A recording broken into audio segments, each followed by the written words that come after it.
Hello, St. Louis Watercolor Society. This is Spencer Meagher, and it is my pleasure to get to do a demonstration for you today. Many of you know me; you've painted with me in the plein air events, but there's probably still some that aren't familiar with me. So let me kind of introduce myself. I'm a watercolor painter as well as I work in oil and acrylic, but spent most of my adult life painting in watercolor, and it's one of my favorite mediums. It can do things that no other medium can. I love the fluidness of it. I love the ability to get these beautiful gradient washes, and it's just a fun medium. And if you're a artist, a watercolor painter, and you're already in the watercolor society, you know what I'm talking about. So my goal today is just to show you a few of my techniques, and I wish I was there in person so that I could answer any questions that you might have. As I paint today, I'll try to talk about what I'm doing, why I do that. I'll try to show you as many different techniques as I can. Basically, just give you some insight into how I, as an artist, think and what I'm looking at when I am putting the painting together. The longer I paint, the more I find I'm less of a slave to the subject that I'm going to do. Like for this demonstration, I'm going to paint this scene that you see right here. It's really quite a simple little picture, but I love this. I've painted this before, and I didn't get the results that I was looking for in the sky. And I, Again, if you're an artist, you probably can relate to what I'm saying there. You know, we get this vision in our head of what we want, and we start trying to execute that vision, and we might miss it and not get anything near like we wanted. It doesn't happen. We don't get that far off too often, but occasionally it does. But most of the time, we can live with the results.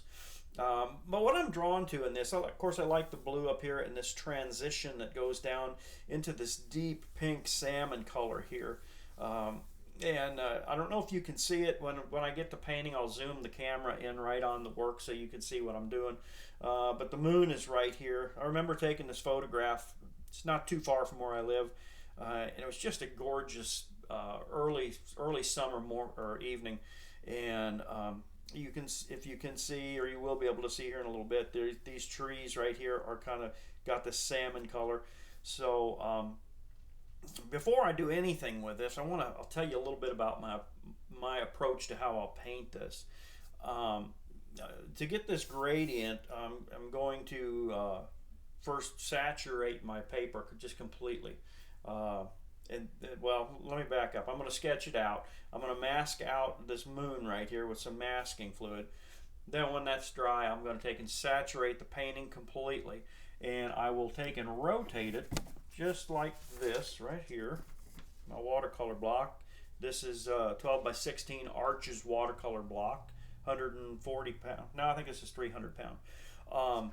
So I'm going to take and rotate it like that, and I'll wet this completely, and then I'll lay in some cobalt blue up at the top. And then what's very important is that in order to keep this from giving you any kind of a greenish cast, I'm going to put some raw sienna in right here. I like to use for that Winsor and Newton raw sienna, because Winsor and Newton, there's a lot of good brands of paint, but some of them, the colors are specific to what they will deliver. And what I found is that when the blue hits the raw sienna, it will give you a nice gray tone. So then if you happen to have some yellow in there, it pulls it to the center of the color wheel and does not give you that greenish cast. It'll give you kind of a yellowish gray. And then so I'll probably put cobalt blue, raw sienna, a little bit of yellow, then a little bit of magenta down here, and a little bit more of the cobalt blue then to get that deep dusky salmon color in there. And of course, if I get the values right, then this moon will pop out just sufficient. Okay, so that's going to be the first step in that. And then after I do that, after it's dry, I'll come back and start laying in these deeper values down here. It's not a real complex painting, but it can be a very powerful, beautiful painting that'll draw your viewer's eye from across the room if I do it right. And so that's going to be my goal today. Always, well, when you're out there in the public eye, it's always a little tricky. You know, you're kind of bearing your soul. But anyway, so that's what I'm going to do. One of the things I want to talk to you about too, in the process of this, is design is the most important thing for me. And so, when I'm photographing like this, I'm looking for things that are good compositions already or close to good, and I can just move a few things around. I will probably, as I sketch this out, I'll probably change the shape of these trees, and I might move the moon a little higher or lower, but I do think that's a pretty good location for it. I'm not sure if you can see this right here. Let me bring this up to you. And I'm hoping that this is reading okay for you right now. But you can see there's some fence posts down in here, as well as this pink glow that's in the trees back here I was talking about earlier. And of course you can see that moon right there. So as I'm sketching this out, that'll be the first step. I'm going to be thinking about, do I need these posts showing up over here? Are they prominent? So on and so forth. So with that being said, then I'm going to get the camera pulled in on my work here, so you're not going to be watching me so much as just up close on the painting. And then I'll sketch it out for you so you can see my approach to that, mask it out, all that, and we'll get started on it, all right? Again, thanks for spending this hour with me, and I hope you enjoy my process on how I paint this picture. All right, so we're ready to get started on this, and you will have to forgive me if I may tilt it in and out like that, just to get a little better perspective for myself. But I'll be able to flip it back over so you can see how it's turning out there. So anyway, again, let me just reiterate, I'm working on a block of Arches paper. I believe this is 300-pound cold press. And I would point out, you can see there's a couple little bubbles here. That's one of the downfalls of painting on a block, is that the more paintings you put on there, they start to deteriorate. The blocks do a little bit, but that's just that's the way it is. Also, I have taped off the perimeter here because what I like to do, if you know me, you know that oftentimes I'll varnish my watercolors. And so in this particular case, I can just peel this tape off, and then I got a nice crisp border that I can just varnish my watercolor, and I can just drop it in a frame. I don't have to use glass, or I can put a mat on it, put it under glass, and I can use part of this white border that's going to be there as a like a faux mat on it. So anyway, that's a little bit of what's going on, and I would welcome any questions you have. You can email them to me, or get with me through the Watercolor Society. So okay, enough stalling around here. Let me just adjust this a little bit. So I'm looking at my photograph. I've got it up here on the wall, and you'll recall it had a tree line and then moon and then like a pasture here. So I'm going to start with that pasture, and it's on a little bit of an angle. But I'm going to take and actually exaggerate that angle a little bit. Learned years ago that if you put a wedge down in the bottom of your painting, that is a strong design element. It pushes the viewer up. It kind of weights it, and so that's one of the things that you'll see me do if you study a lot of my paintings. I've got that wedge shape going on. So then you can't see it right now as I'm painting. I may be able to just insert it into the video, the photograph. There's also like a hill right here. And so that hill, then, it actually is another wedge. And I'm just going to bring that down something about like that right there. Okay, and then there's some trees up here. Now I'm going to just basically do a little quick sketch of them, because what I'm after is just kind of placeholders. Anymore, I spend most of my time while I'm painting just redrawing what I put in, just because as I paint I see something's not quite right, and that allows me to refine that. So I'm just kind of loosely sketching in this tree line. again, thinking about design, what is pleasing to the eye. So I kind of like that right there. And then that moon, those trees actually, they're a little taller, so I'm gonna do something like that right there. Okay. And then I'm gonna put that moon just right about there. And let me get an eraser.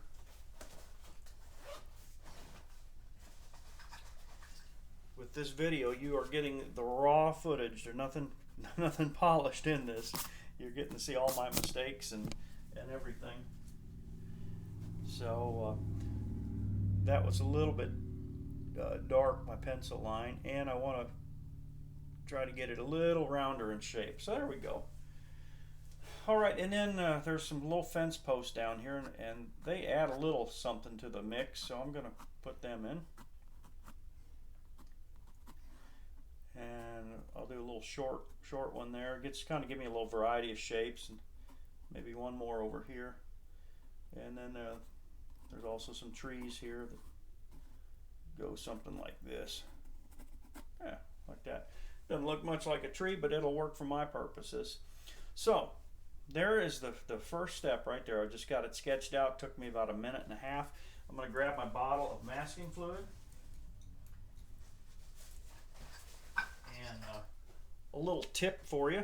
Let me see if the camera's picking this up. Yeah, it's going to.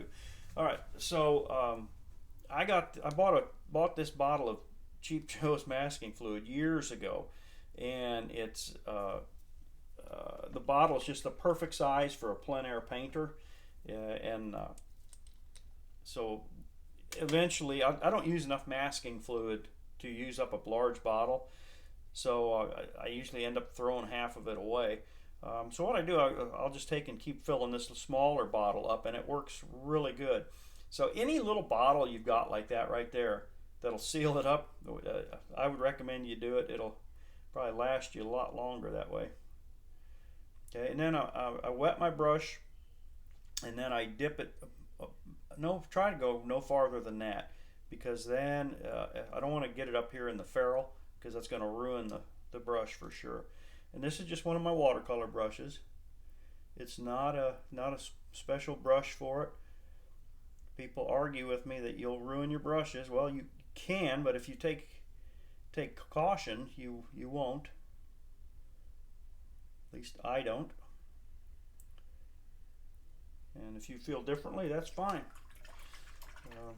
But it does work for me. I've had this brush for years, and I use this every time I use masking fluid. I use it, and then I paint with it, and it's just fine. So just want to make sure your brush is wet when you dip it in there. Don't dip it in too deep. If you do, just rinse it out real quick, and rinse your brush about every 30 seconds, and you'll be okay. I'm going to let this dry, and then we'll come back in and lay that gradient wash in that I showed you. Well, here we go with the first step in getting this wash on.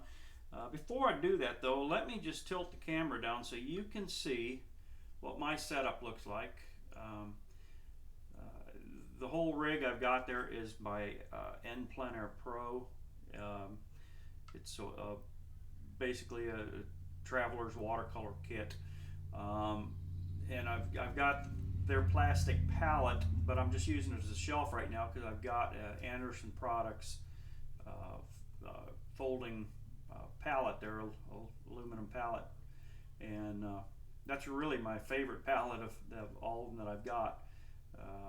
I use the N Plein Air Pro one most of the time when I'm plein air painting for the simplicity, but as far as just personal favorites, I like that foldable one. I think it has maybe 20 or 22 wells in it, and I don't use most of those colors. The colors on the left, the earthier tones, they've been in there for probably 7 or 8 years, and I probably haven't used them in probably 6 years. So, but anyway, you can also kind of see how my colors are arranged there. So, and I'll talk about the colors as I get painting. So anyway, I'm going to check this now. See if that's dry. Yeah, it feels dry. So I've wet my palette here, and I want to take an appropriate brush here and get this. Right now I'm just using this. It's a, I want to say 1 inch, maybe a 3/4 inch, one stroke Liquitex brush. I doubt if you can buy that brush anymore, but I'm just dipping it in some cobalt blue. Remember, that's going to be my blue sky color at the top. Rinse my brush. My other color, if you recall, was raw sienna.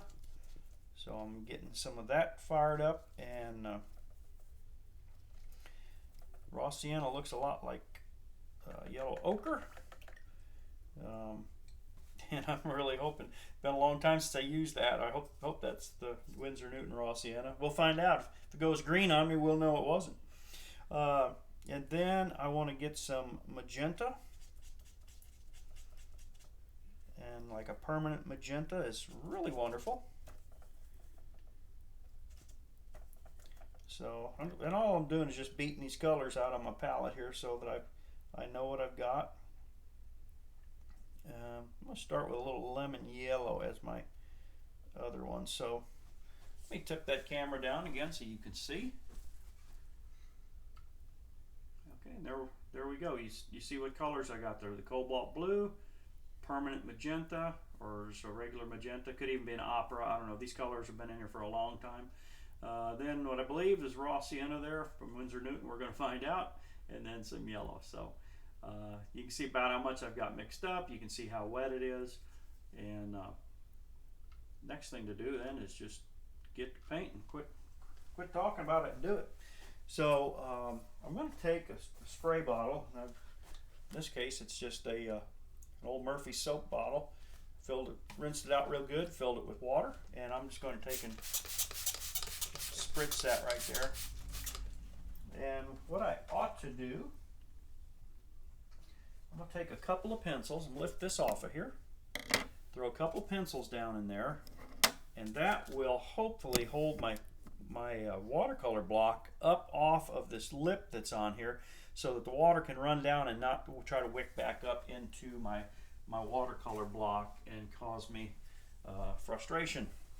Okay, so now I've got a Haka brush, Haka. I'm not sure, I always struggle with the pronunciation. But anyway, just a cheap one from Hobby Lobby, a couple dollars. But I love this little brush, it does a great job. And so it's a good brush just to use to push moisture around on there. Let me lock my easel down here a little bit. And I'll have to unlock it here in a moment. But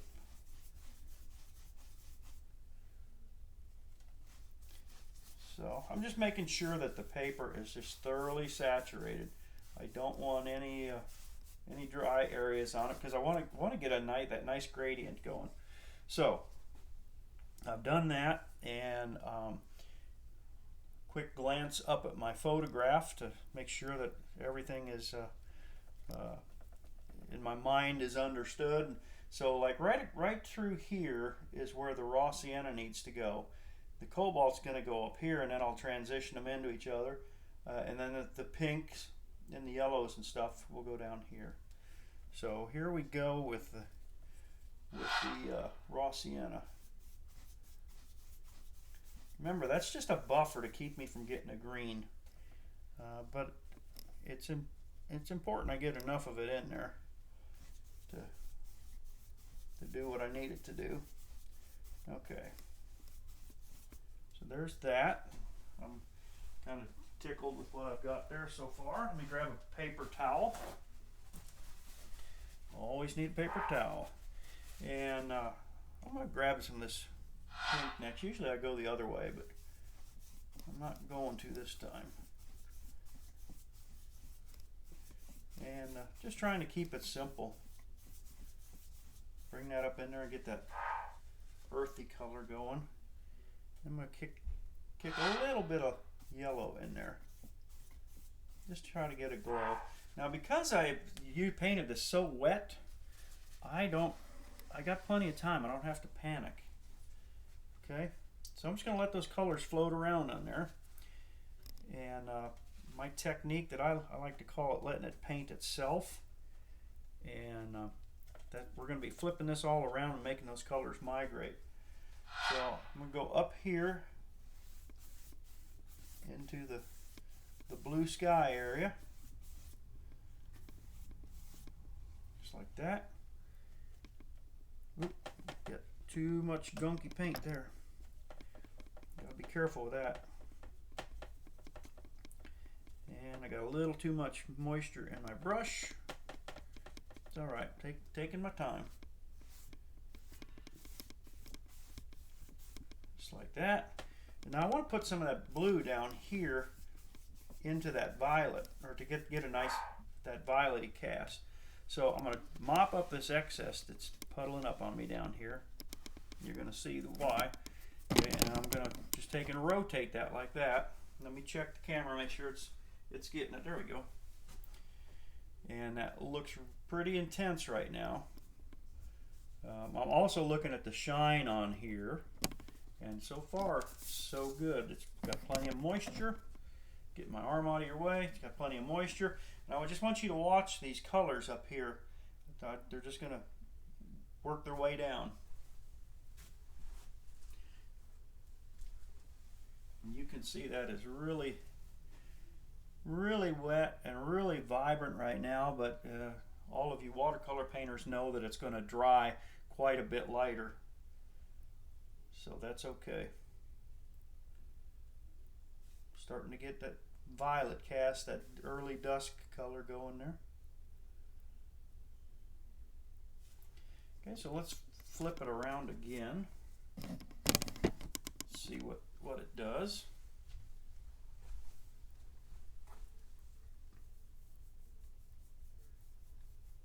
Yeah, I think we've got pretty good scald on it, as they say. I'm just watching. It's trying to dry over here a little bit. Getting that blue running down the edge there. That's all right.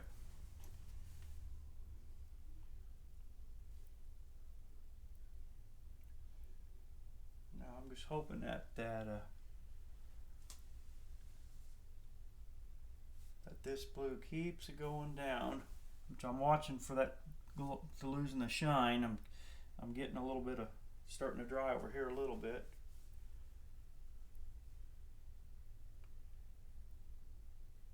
Starting to dry just a bit. Okay, flip that just like so.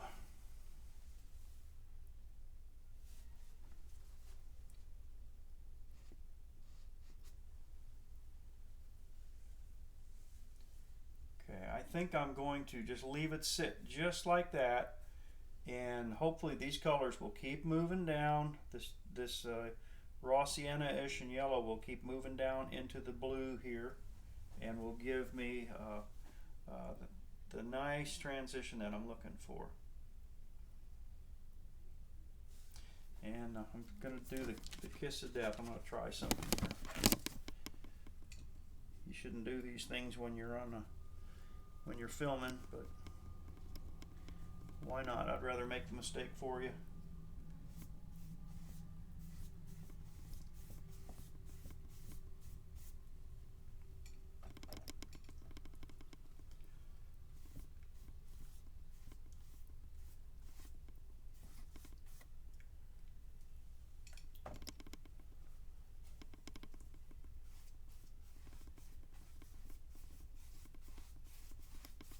Too much blue down there in the bottom anyway.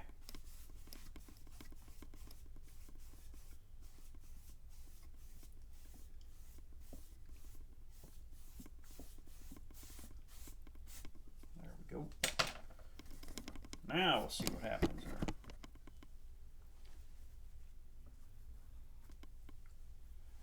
Yeah, it's starting to work now. I want this just to graduate there. This is beautiful down here. I really like that.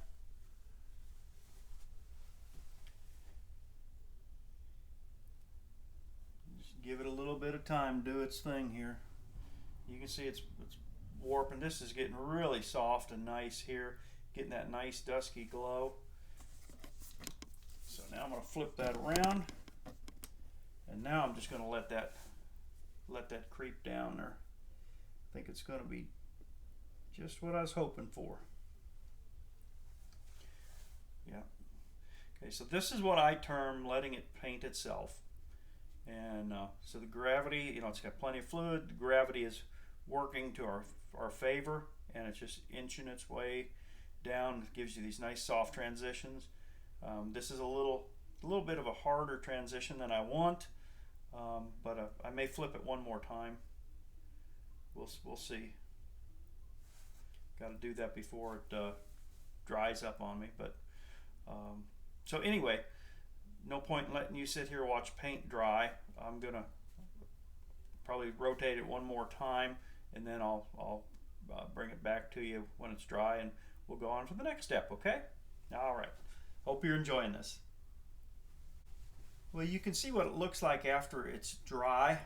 I did take a hair dryer to it just to finish it out, but it's laid down pretty good and got nice transition going down through here.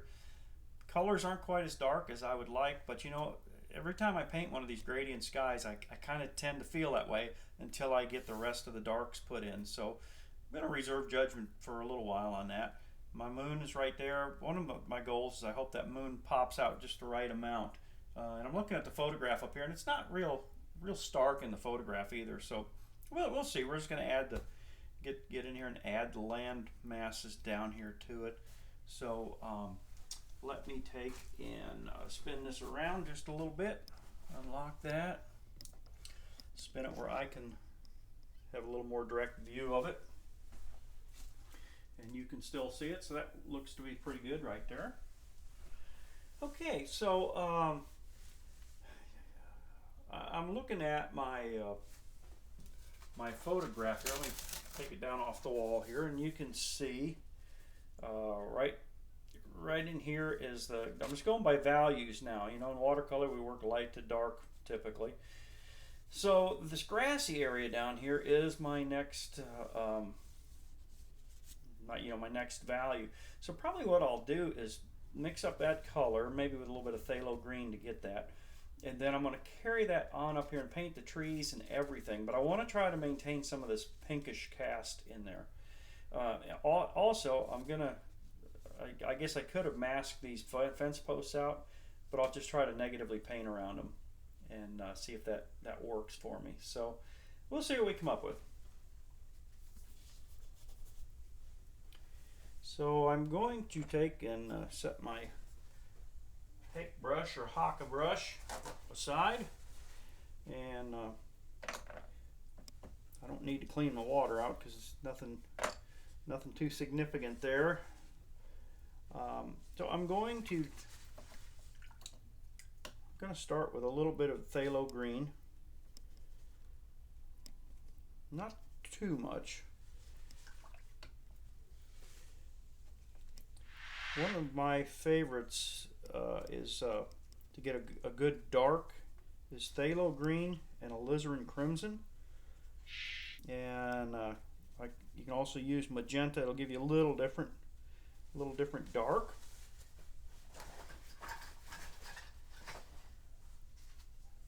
And also I keep a piece of scrap paper like this around just so I can test my colors.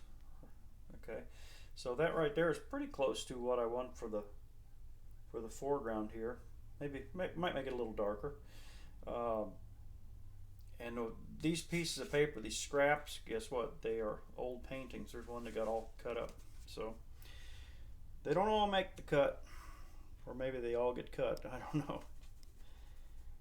Okay, so I'm just fine tuning my dark here with the phthalo and the alizarin.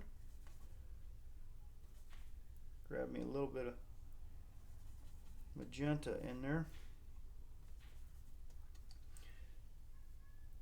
Yeah, there's pretty good dark right there. Okay, so here we go. Want to make sure I've got enough mixed up to get me all the way across here.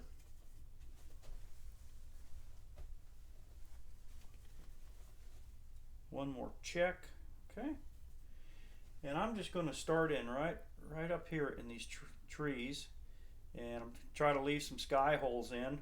I'm using a flat Kolinsky sable, a 1-stroke, and I put it in nice and wet. I don't want those holes to be too big. Want the essence of it, and I'm going to grab some of that magenta and just drop it in there to kind of set the tone for that. Again, I want to keep those evening colors going. So that's working okay. And just kind of trying to mimic the shapes of those trees, not nail them perfect, but just trying to get something that will suggest that they're catching that late afternoon light. Drop a little dark in there. There we go. Leave a few holes peek through there. Okay. Get some more of that green going and the alizarin crimson. Just like so. And come down like that. Now grab some more of that pink, and I put just a little touch of core transparent pyrrole orange in there. That's one of my favorite colors. It's just it's powerful color. And as I'm looking at that photograph, I'm seeing there's just a kind of that orange glow across the top. So we'll just keep working with that. Trying to keep a run from developing there. And I don't want that, I don't want that orange to be too dominant. But that's giving me a nice feeling right there. I like that. And guess what I forgot to do? I forgot about my fence posts there, so maybe I'll leave them out. I'm the painter, I can do what I want, right?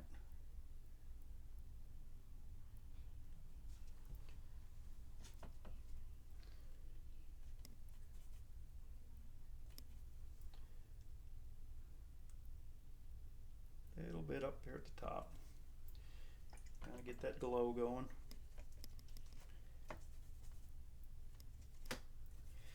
The phthalo green that I've got looks like it might be phthalo green yellow shade. I'm kind of surprised because I don't typically use that, but it doesn't look like the regular. Okay, so just getting my tree line put in there.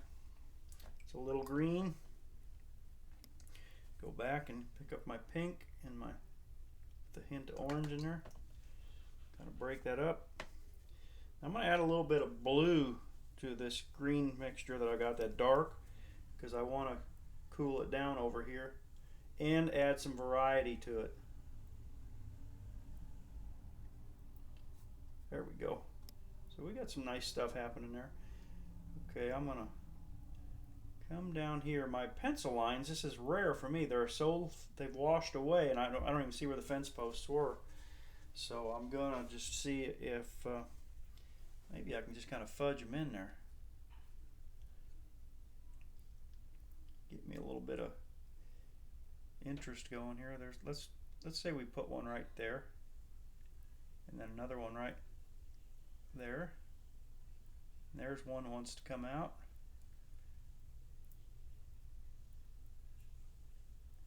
Not trying to be overly concise with that, but that's working there. That's sufficient. A little more blue. Come down here. I don't want to overwork this.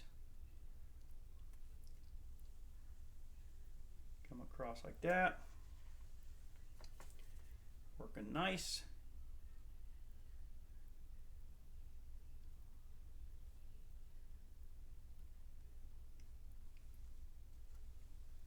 Pick that up. Okay, that's all the way across there. Chunk of something there. So let's warm that up just a little bit. And I'm going to take just a hint of that orange and the magenta. lean it more to magenta to keep the color harmony going. I'm going to see what this does if I pop this in right here. I don't want it to get too warm, but I do want it to have some variety in there.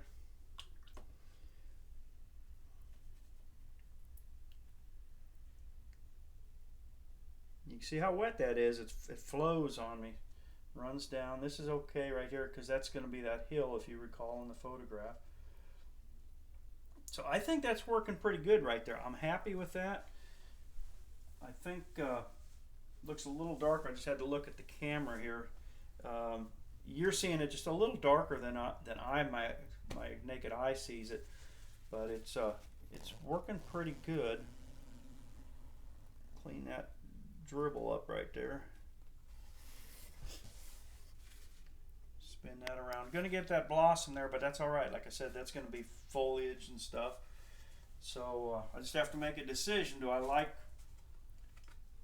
what I'm seeing? And I think it's working pretty good right now. So I'm going to let it dry, and I'll come back in and get some darks, develop it a little bit more, and I think we're well on our way.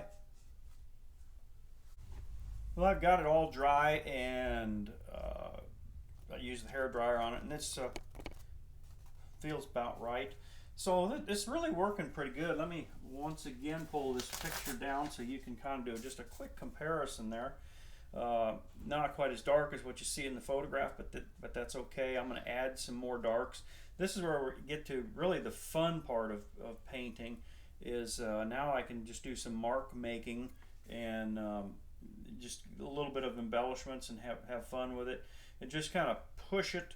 I will probably take and glaze another color over these trees here to get that deeper value, to set them back from the foreground. At the same time, it will kind of knock this down just a little bit, and so it's the fun part of it. And if you are been painting long, you know what I'm talking about. So let me swivel this a little bit here where I can see it just a little bit better. And got time to make some decisions here. So I think the first thing I'm going to do, like I said, is start by putting the deeper values in these trees. And then there's some brush that grows along the fence row here. And so I'll morph down into this painting. I'm big about painting shapes, so like these trees back here are really one shape, and then that shape swings around into this fence row here, and they're going to be the same values. It's a value shape, so I just try to keep that in mind and drive that point home. So I'm going to lay over some more of the same colors, but leaning it towards that pinkish cast. So there's a color that I've got there, but let me jazz that up just a little bit. Oop, it's trying to go brown on me. I don't want that. Trying to go mud. Everybody knows what mud is. So let's start again. Get the pink, the magenta, and grab a little bit of the orange, and then I'm going to pull a little bit of that greenish that was in my palette, and I'll tilt the camera down so you can kind of see what my palette looks like. So the brighter reddish color that you see there is the magenta with the orange, and then the grayed version of that right next to it, I just pulled some of that phthalo green mixture over into it, and that's what I'm going to start laying this in with. So let me just dive right in. Just basically going back over everything up here to help cement the shape of those trees. Just like that. Looking to get a dark going in there. Okay, and now I notice that there is a couple trees right here. So I'm just going to negatively paint a suggestion of them in there like that.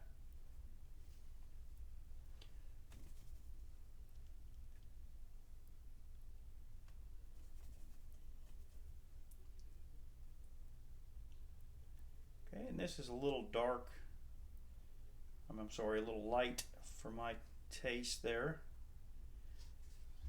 That little bit pink. So I want to just knock that down. It wouldn't be catching that much light at that time of the day, I don't think. Well, at least it doesn't look like it. So, and again, I'm seeing here a couple more trees. So come over here, skip just a little bit, tree. There we go.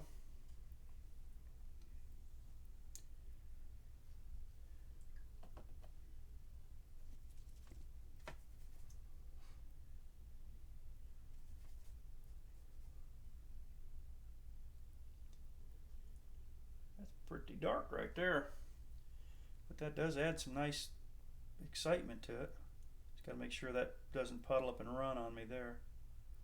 Yeah, neat how you try doing that in oil right there, get it to flow like that, it won't do it.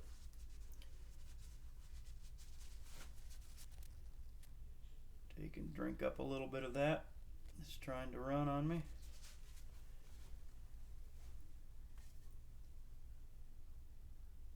I'm liking this.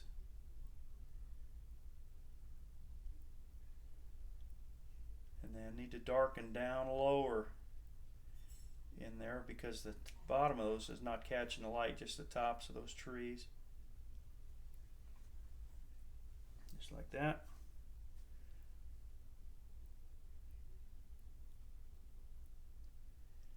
Coming across, keeping it simple.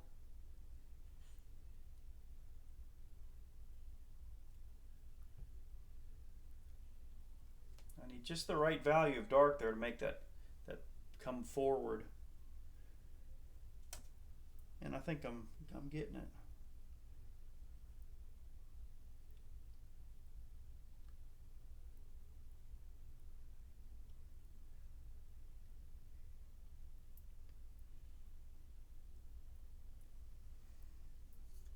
I want it to keep running downhill. I don't want it to level out there because it just doesn't look as good as if it goes down like that.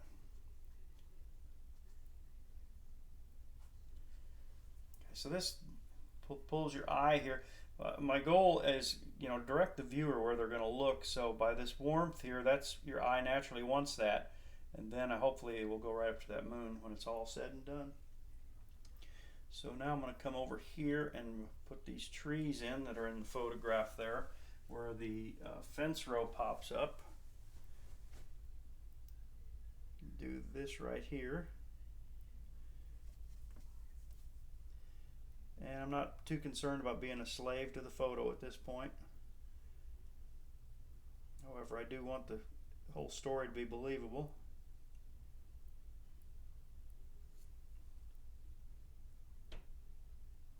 Paint a little backhanded there.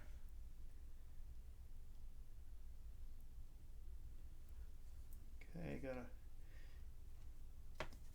get some green and some blue going here. There we go. Just like so.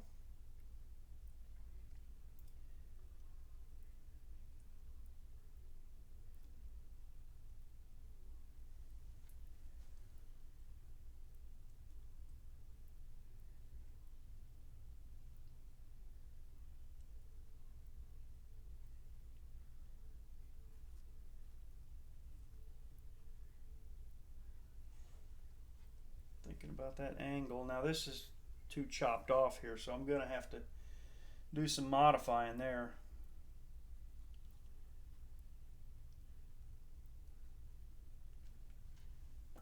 Don't like that. That happens. Get something you don't like.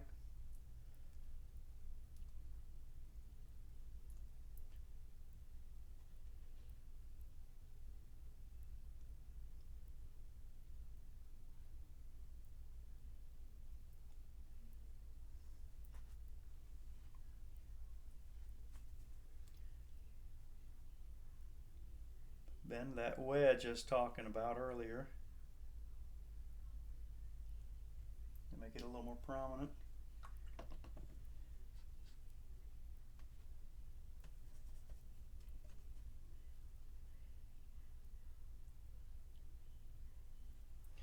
so as I'm looking at this, that meadow over here in the photo is a little lighter than what's down here, and I think that's going to play well to my advantage.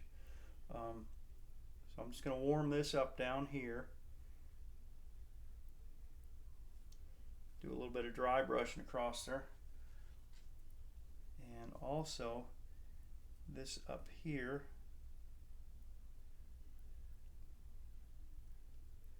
Bring it like, there we go.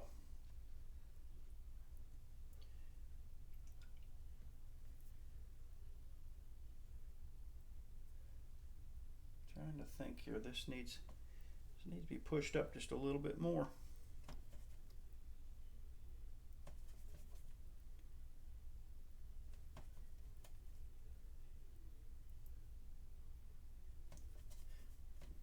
Getting a little bit of, I'm basically making a violet down here with some of the magenta and cobalt blue, and I'm going to glaze that over the, there you can see kind of what I've got, a little dark, but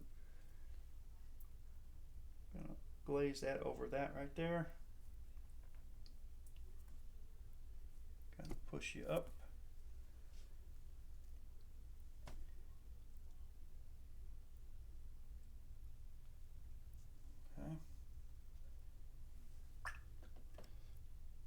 I'm going to try one thing here. Just see if it works. Kick a little bit of pure phthalo in there to lighten it up and give me a little more interest in there.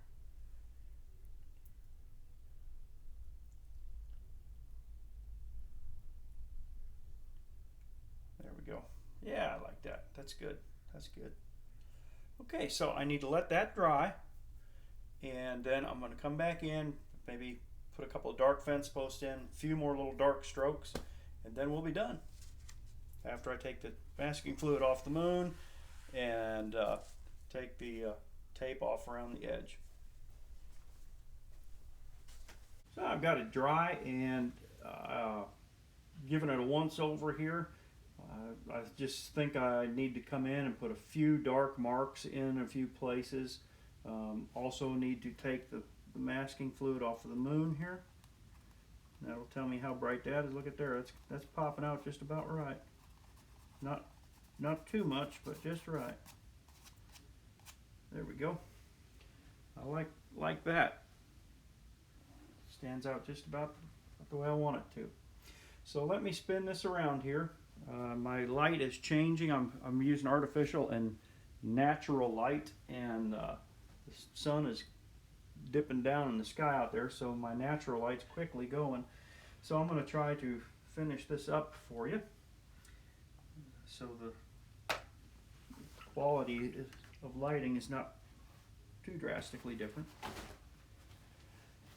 All right, so I'm going to just take a little number 6 brush here and mix me up some of that dark, some green and alizarin crimson. That's really all I need at this point. And I'll show you on my piece of scrap here what I've got. You see how dark that is?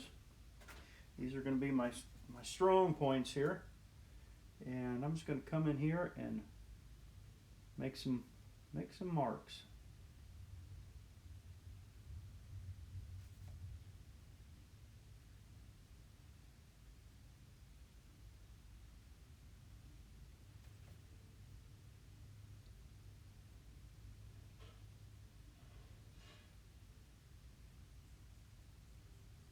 You know, under the distant trees, you've always got that shadow area because the foliage comes down and the light can't penetrate back there. So that's what these are representing.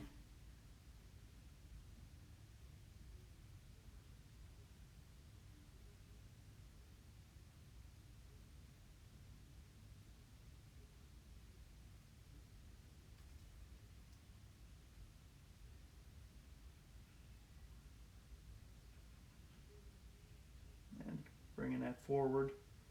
So that's bushes there or something. Can be anything I want it to be, I guess. picked up a little chunk of eraser there.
Soften that a little bit.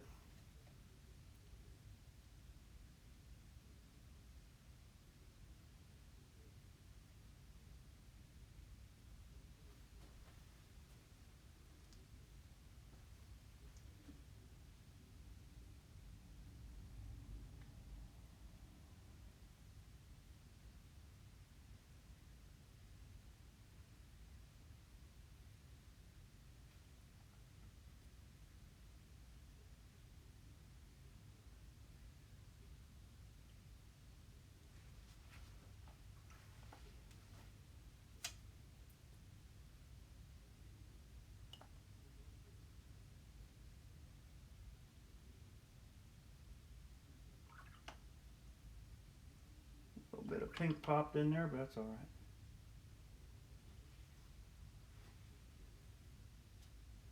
All right. Okay. I'm going to dry that, and then I'll sign it, dry it, sign it, pull the tape off, and that should be it.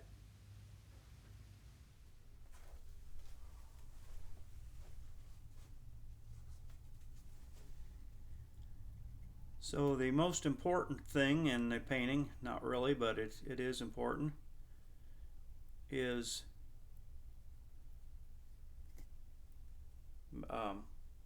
getting your signature on there, taking ownership of it.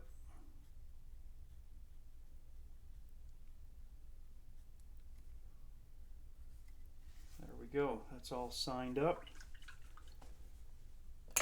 like that.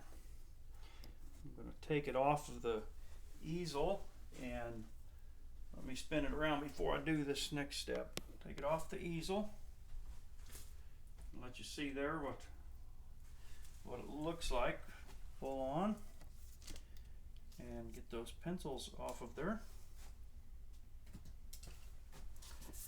All right, let me take and blot this like so. Find the top piece of tape here, which I believe is this one right here.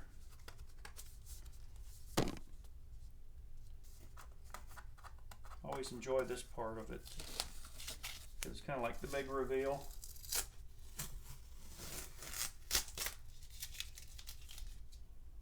There's that.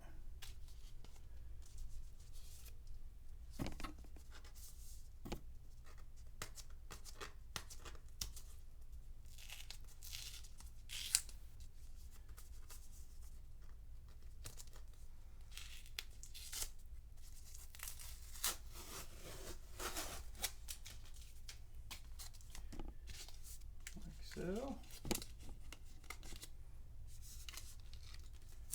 always pull your tape away from the painting not into it, because sometimes it can tear in.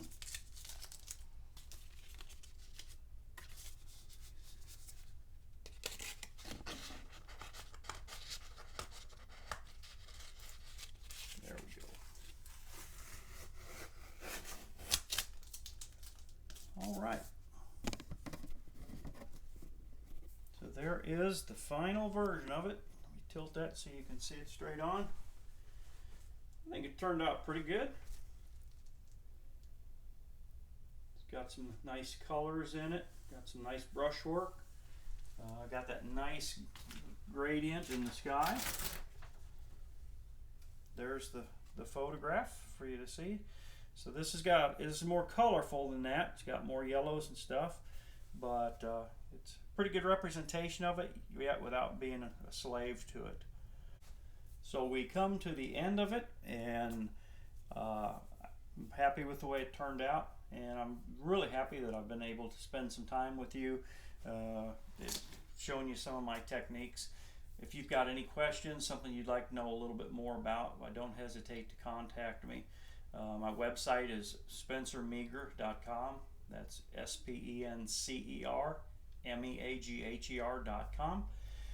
You can email me from there. I'd just be happy to answer any questions you've got. Love doing watercolor. Love the effects you can get with it. You get these soft gradient colors and things like that.